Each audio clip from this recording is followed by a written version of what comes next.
Well, we're in the Battersea section of Morden Cemetery in South London, and we're beside the grave of John Archer. And John Archer was elected in 1913 as the leader of Battersea Council, and our organisation, Battersea and Wandsworth Trade Union Council, this is our 130th anniversary. The organisation was set up in 1894 and very soon took over the Battersea Council. Nearly 20 years after it was set up, Archer was elected as the leader. In those days the leader was called Mayor, and he was the first black leader of a council in England, and maybe not England, certainly in London. He broke the mould. He was the first black mayor, and not only that, he was a stalwart for fighting for people that were not listened to, if you can say. It's not just a colour issue, but he represented everyone in Battersea at that time to the hilt. In fact, he was thrown out of loads of meetings because he was so passionate about his cause and arguments that he wouldn't give up anything until he got a result. And so we've restored his grave, which is here, and we have restored the grave of the founder, which was our own John Burns. And Burns' grave is in the original Battersea Cemetery, which is in Battersea Rise in Battersea. But by the time Archer died in 1932, that cemetery was full, and so he's down here. It has been restored once before, but it went into disrepair and picked up by us, and we decided to renovate it again. And a little bit of a story, we put our plaque with BWTUC that you might see in future shots. Absolutely fantastic when we saw it, over the moon, and then came down here a few weeks later and someone had taken it. So I got in touch with the stonemason again, and he has actually replaced it with even a better plaque. He's cemented it in. Unless you've got a digger, you're not going to get this one out.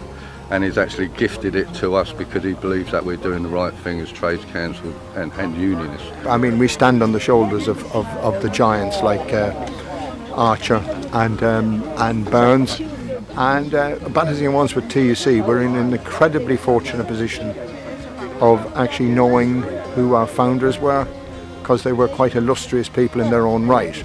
So Burns made it all the way into the cabinet, and in 1907 put laws on the statute books which enable councils to build houses for rent, and also he put on the statute book the Fair Wages Resolution, which ensured that basically if you work for the public, whether you're working for a contractor or whether you're working for the public sector, you got the same wages. Both measures stood until they were abolished by Mrs. Thatcher in the 80s. And in point of fact, we're in a situation really where we need councils to resume building council houses, and we need to end the two-tier workforce. We have here a trades union councilman from Kent, and he said to me when I told him the story, he said, "Good God," he said, "we're back to square one." So there we are. I think it's very important to show solidarity to other trades councils, especially when it's an initiative like this that links the history of the local community with trade union activity. And that, I believe, is the role of trades councils today, to bring relevance to trade unions, to local people that live in their communities, and try and help with anything through education and teaching children, to making people aware of what the history of their community is, and try and build those community links between workers and the communities. There's so much today, it's all about sound bites, and where I live, Dover, there's a terrible polarity between left and right, and it's really important that we on the left encourage people to know where all this stuff comes from, and to know why people left Dover in their hundreds of thousands to fight in Europe against fascism, to know about the communities and how they exist and what happens. And you know, that's all we can do, is to just keep trying to raise awareness and showing people that trade unions are there in their best interests. I'm not saying that racism weren't around at that time when he became the first black mayor, and you can read about it in Sean Creighton's book and other links that will tell you that his mother was a white Irish woman. So there were kind of lots and lots of taunts about that.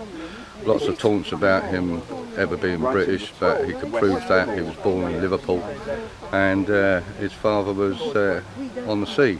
so to speak. It was a poor family, and to get where he was, it definitely broke the mould. And I'm very pleased to be here because he turns out to be a very interesting man. I didn't know much about him until I was invited here, but he is a very constructive man and had a wonderful moustache.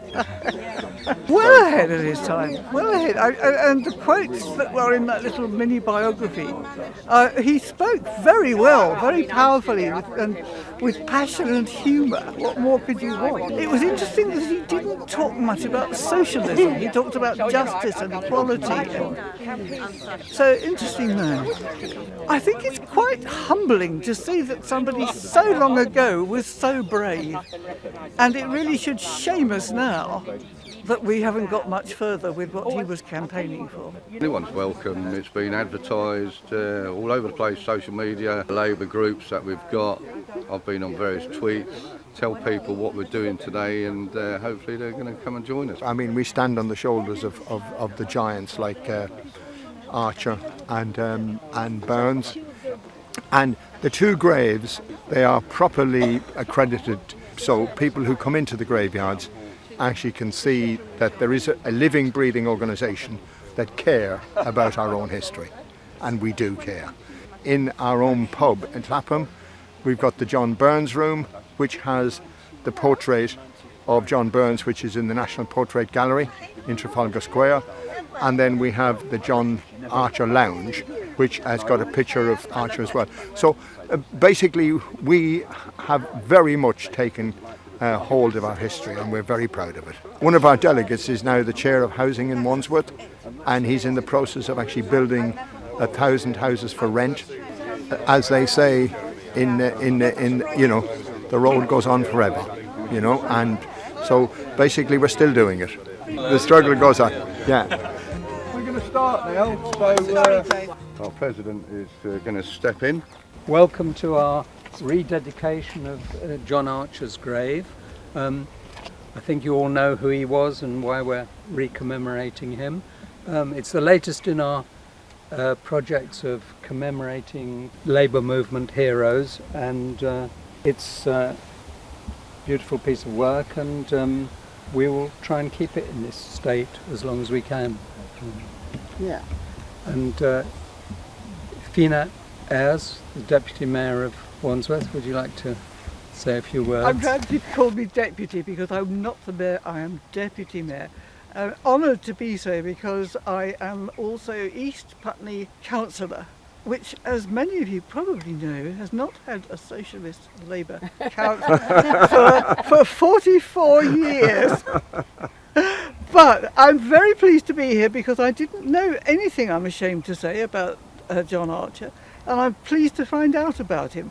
And I think this is done charmingly. I love that enamelled medallion and a little plaque at the bottom saying that what you've all been doing, well done you. I think it's a fine achievement that you've done, and also I'm delighted to have met John Archer. A bit late, but I met him. Thank you.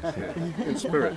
Great. Thank you. The renovation is quite specific here, and it was done by a stonemason called Ian Peace. And basically, when we had it renovated for our start of our anniversary with John Burns, we didn't come up here. However, it was done, and there was a plaque there with the BWTUC, and unfortunately it was stolen. The stonemason has gifted us that, and it's now fixed in place. The other thing to note, yeah, it was definitely fixed in place. Unless you've got a digger, you ain't going to get it out. Mick Green is from the parks, and he found one of our plaques that have fallen off, which is now going to be cemented on as well, never to be taken off again. But we've got another brass plaque that's been done by a person called Will Sheridan, who's hand etched it. It's not printed, so a labourer loved there specifically that he was injured in the process of doing it because his bit flew off, ricocheted off the roof and embedded itself in one of his fingers. Nevertheless, he continued to do it for us, and he finished it in time for this place. Now, just to note that on John Archer's grave, we've got a little tub here, and inside we've got a geocache for all those geocaches. If people don't know, it's one of these fantastic things that people go running around the country looking for. That's going to attract lots of people to John Archer, and maybe they might find out about his history. Also inside there you'll find little gifts which are basically badges, trade union badges, event badges. You've got John Archer badges in there as well. That was done by our trades council. So if you decide that you want one of those badges, by all means take them. I will replace them every now and again, but I'm hoping that people will respect the grave and just take one, and then I won't have to replace them so often. But it's there anyway, so it's a real nice piece of work. The BWTUC logo, the stonemason's quite happy to make them in different shapes and forms, up to 4 inches. So I think he's done a fantastic job, basically, and he's going to keep an eye on it as well. Can I also say something though about John Archer? And I'm sure Anne will speak, because Sean Creighton did most of the early history and most of the information that we have about John Archer and his early days. And of course, as you know, he's got 2 plaques in Battersea. So he's got the one in Brynmere Road, which is English heritage, and that was they started that process before they knew that Nubian Jack had put the other one on Battersea Park Road, which was his photography company. But they were actually back to back, and he could go from Brynmere Road through the back door into his shop. So that's why we've got 2 to John Archer, so that's not bad going. But the other thing is that I've been telling people that, you know, Battersea was a predominantly Irish area back in the day, and they were very anti-imperialist and anti-colonialist, and that's why, you know, you've ended up with people like John Archer and Saclat Vala. But in 1912, the mayor of Battersea was Thomas Brogan, who worked as an engineer in Price's Candle Factory. And he was the first Irish nationalist Catholic mayor in this country, hey presto, and he obviously was very active in the anti-colonial and the fight for Ireland, and of course later India, because they were all working together. But he mentored John Archer, and they both said to each other, and we both have Irish mothers, so that's why his mother was called Burns. So, and then of course we wouldn't have had Saclat Vala if it wasn't for the Pan-African Congress that John Archer was involved with, and that's how he met up with Saclat Vala and brought him to Red Battersea. So it's a wonderful story. I mean, unfortunately in the 30s then things started to change, and it got very Tory for a while.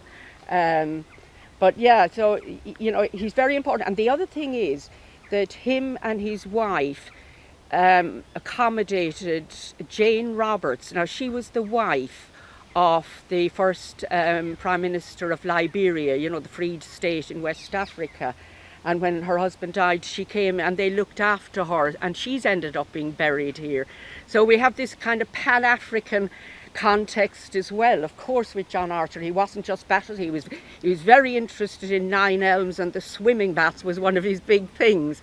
But he was much, much more than that as a Pan-Africanist, and he was president of the London branch. So I think we have to remember him in that way, and that's thanks to the ethos of Battersea at that time. Especially the work that Sean Creighton did, yeah. Because hopefully that's going to be transferred onto the website, and he's done a wonderful job. I drove Sean round this cemetery looking for the grave of John Archer. Not the first cemetery we've been to, I have to say.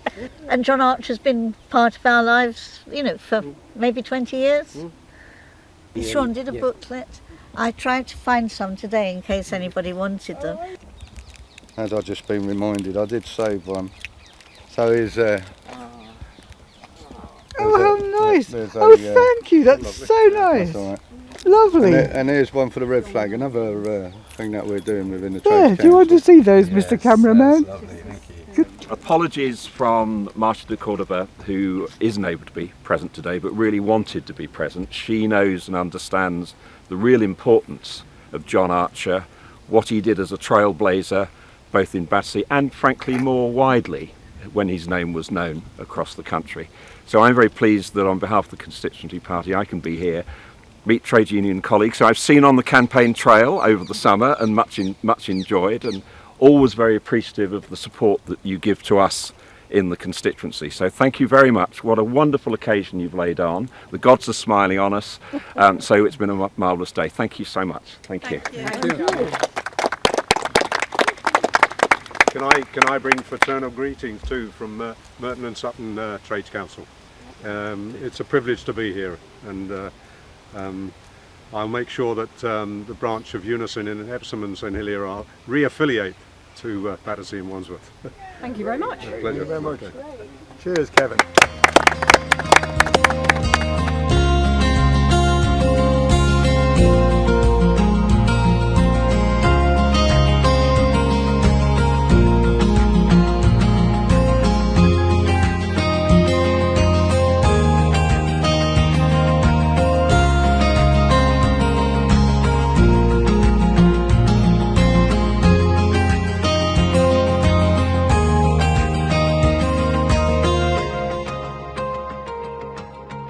Well, we are here on Windrush Square in Brixton, the heart of Black Europe, and we are at the African and Caribbean War Memorial. A wonderful piece of architecture, if you don't mind me saying so myself. And yeah, that's where we are, next to the Black Cultural Archives. And my name is Jack Bueller, Dr. Jack Bueller. I'm the designer of this interesting piece of architecture here. The only one of its type in the country. It's dedicated to African and Caribbean soldiers that served in both World Wars. It's extraordinary. It's got every regiment, battalion, unit that served in both World Wars, and it's the first of its type that's here in Brixton on Windrush Square. So yeah, I think he was worthy of 2 plaques. The second was done by English Heritage at his house in Brymer Road. So yeah, not many people get a plaque, but for him to get 2 says a lot about his character. He was actually the first black elected mayor in London. The very first black elected mayor was in Norfolk. I forgot the gentleman's name, but he was a couple of years before John Archer. But I mean, look, even if he was the first in Battersea, it would still be an extraordinary treat. So props to him. So what we have to understand why John Archer is such a very interesting historical figure. He does all of this. He becomes the first black mayor. He has a photographic shop, all just after the First World War, right?